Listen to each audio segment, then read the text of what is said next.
What's poppin', y'all? Wiz Khalifa is finally not addressed, but he's talked about falling off, and I don't think he was talking about it from his own career, but in general, when people start to levy this phrase of fell off on rappers and entertainers, and more so now, you've got even streamers. So I'm going to play you guys the clip first, and then we're going to go over Wiz Khalifa in general, and then some other examples where I think it supports what he's talking about. It really grinds my gears when people be like, this person fell off, that person fell off. Man, you fell off. You fell off in the information that this person is still cracking in their world. They're just not in your world anymore. Just because you moved on doesn't mean this person moved on from their life. They can't move on from their life. It's not possible. It's their life. You just don't pay attention to it anymore. They're not doing things to grab your attention anymore.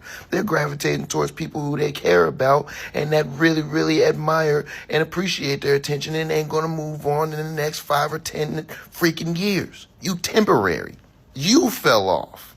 Okay, so off rip, I think we have 3 levels to this. We have the people where they say who when it comes to what Wiz Khalifa is talking about. And I'll explain this in a second. You have the who, you have, oh, this person's popping, and then you have this person fell off. And this is like each level. Or, well, level 2, which is, oh, this person's popping, and then level 3 is the fall off. So who is for people that are either not known yet, haven't blown up, or have blown up outside of where people are paying attention to. So a who, or not so much a who, like for example, when MGK first swapped out and dropped Mainstream Sellout in 2020, one of the best albums of that year, by the way. Actually, no, not Mainstream Sellout. Tickets to My Downfall. Whoa, no, Mainstream Sellout was not good. He was not doing too well in the rap game. And he was not doing too well commercially in general. And even before Rap Devil dropped, which was the diss towards Eminem, and people talk about like, oh, Eminem ran him out of the rap game. Before Rap Devil, he wasn't doing too hot commercially. But he switched up and he blew up like crazy. And people were like, yo, who the hell is listening to this guy? Who's listening? And he was doing crazy shows. And it was odd because both communities, the rock community, hated him. And the hip-hop community kind of hated him or were like, yo, what's going on? But his shows were packed. His album sold like 100,000 plus first week. He had multiple hits on there. That song that he dropped with, what's her name? In the music video, he had Megan Fox. He was dating her at the time. So they were there was a lot of, it was polarizing, I'll say that for sure, their relationship. But he was having the most success that he had ever had in his career. And people were like, yo, who's listening to this guy? Well, you're just not paying attention to him, or you're not part of the group that knows what's going on with him. Similar to K-pop. Like K-pop's been popping for like 10 years or so, at least in the US, and there are huge swaths of fans that are supporting it like crazy and have been supporting it like crazy. And at that time, just didn't really know. Like you talk about BTS like 2016, 2017, they were still crushing it, but most of us were like, what the hell is that? Versus now, everybody knows who they are and their fan base.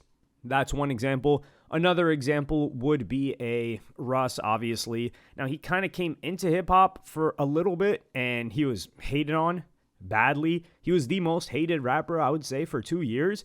Unjustifiably so. Like, you could say somebody deserved criticism or pushback for something that they said that people felt was insensitive at the time. But to be the most hated, that's quite brutal. And now you still see these comments whenever a hip hop page posts him and they're like, yo, who's even listening to this guy? So that falls into the who category. Then there's the poppin/blew up category. And sometimes people within this category are severely inflated. For example, when Netspend gets on, or when like you had Autumn and Summers, like they were supposed to get on, and you had Sofago, and these guys, not Yeet, because Yeet did end up living up to expectations, or surpassing expectations, but these guys, they're blowing up, and they're popping, and people gas them up as if more people know about them than the amount of people that actually knows about them. And what usually happens is, for most of these acts, at least within the past 5 to 6 years, they've just not fizzled out, but they've plateaued. Their fan base still messes with them, but they weren't going to cross the chasm or break through and make it into the mainstream. Somebody like Ken Carson, for instance, has been able to, or he's in the process of doing that right now. And of course, that's partially due to the aid of Playboi Carti. And this phase is also where a lot of people debut. So, for example, like when Rocky first debuted, he's like, oh, this guy's blowing up. And he actually did make it into the mainstream. Same thing with Wiz Khalifa. And we're going to talk about Wiz Khalifa soon. And then you've got, quote unquote, fell off, which is some people are actually one-hit wonders and fall off. Like, for example, Fetty Wap. Oh, he did fall off because musically he wasn't dropping as much music. His music was not resonating even with his main fan base. He gave up a lot of opportunities. He was not getting booked as frequently or as big bookings as he had in the past. So that's somebody that really went up and went down. And then you've, of course, got people that drop one-hit wonders, right? Like that, they come and go. But with a Wiz Khalifa, I think there's a category that needs to be said of people who transcended.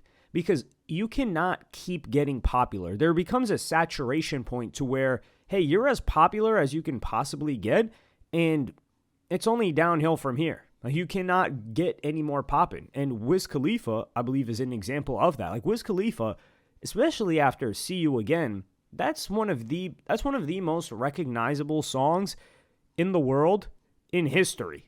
It's one of the biggest songs ever. For a period of time, it was the most viewed song. I think Despacito is now bigger than it. Maybe Gangnam Style.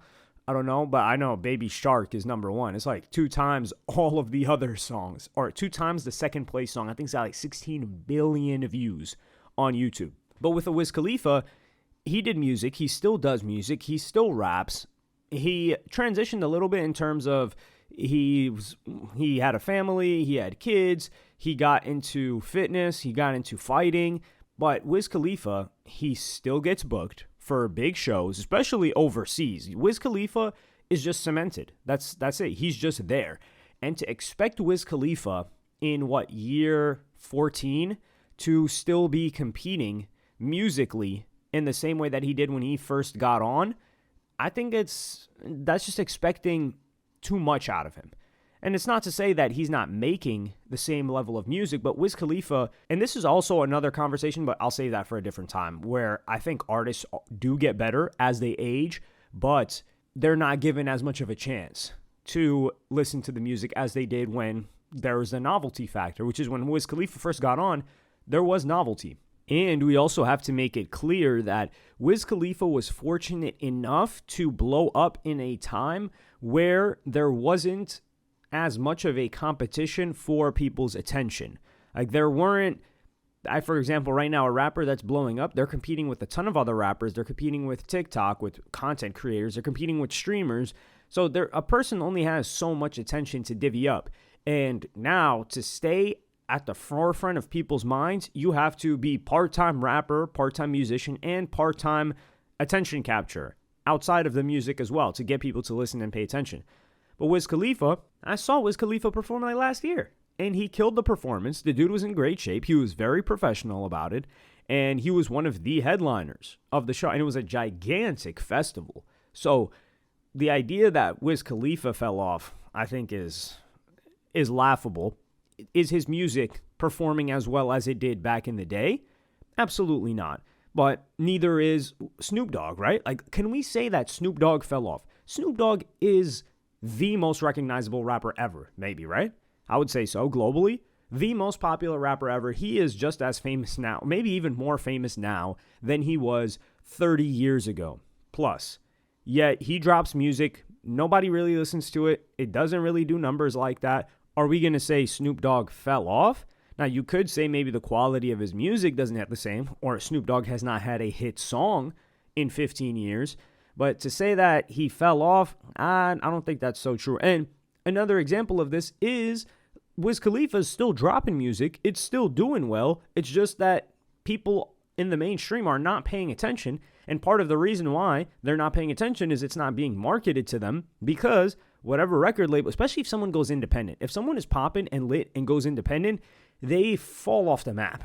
And it's just because there's not enough marketing dollars being pumped into them. Like, for example, in the early 2010s, 2011, 2012, there was a rapper from the South by the name of Big Crit. He had an album called Cadillactica. I don't remember the label that he was on at that time, but he was the talk of the town.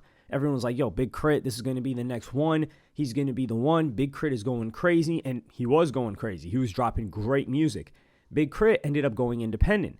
And after that, a lot of people don't even know what he dropped since then. And he's dropped some great albums, some great projects. And he just had to make the decision to put more money in his pocket. He's still doing well. He still has a career. He's still got fans. He's just not going to be a part of the mainstream conversation or the conversation surrounding rap because the majority of people that he would be competing against have major label budgets that are spending money on marketing to keep him at the forefront of the conversation. It's the same thing with products, right? Like if somebody's, I think there are certain phones, I don't think they're called dumb phones, but there's a new phone that's come out where it strips away a lot of the applications and stuff like that. And that phone company is not going to be competing with an Apple and a Samsung. Most people don't even know about it. It's a niche product because they don't got the marketing spend that Apple has or that Samsung has or that even LG has, if you want to throw that in there. So fell off can also mean getting richer because some artists, they fall off from the record label. They're not getting as much attention, but they're making more money because they get to keep a bigger slice of the pie now. And it is a losing game for most rappers to try to stay lit, especially if the music is not hitting. But with the Wiz Khalifa, he's got a catalog. The music is hitting, and he can always just come back with another hit. But let me know what y'all think about this in the comments. Who's somebody that people say fell off that you would say for sure did not fall off and they just transcended? Like I would say Wiz Khalifa is in that boat. I would say Lil Wayne is in that boat. Even commercially, Lil Wayne is still, everyone talks about Lil Wayne when he drops, regardless of whether they liked it or not. So I wouldn't even consider Wayne transcended yet because Wiz Khalifa, while he does drop, no, it's not a moment that everyone talks about. But let me know in the comments, like and subscribe, and hit the notification bell if you enjoyed, and I'm going to see y'all on the next one.